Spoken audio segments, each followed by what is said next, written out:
I've always been a little bit overweight. I was heavily involved with our son's football team. So I was canteen manager, secretary, treasurer, do everything.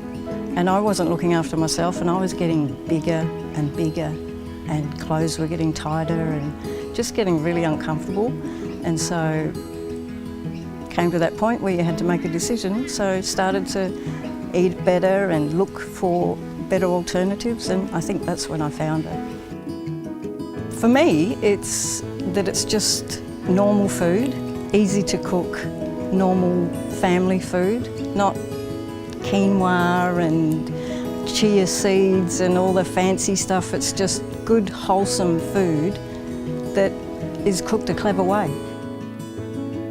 Annette's recipes don't freak you out because you've pretty much got everything in your cupboard every time you go to it. You just need the basic protein. If you're going a vegetable dish, you just bulk up on the vegetable dishes.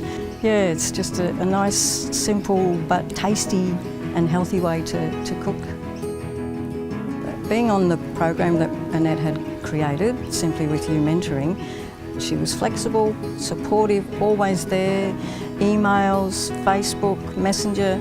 She was there for us every time we needed some help. We're getting into our 60s now and we want to be healthy. We've got 3 beautiful grandchildren that we want to see grow up, so being healthy and a healthy family and a healthy couple, that's what we're looking for. And cooking Annette's food is helping us do that.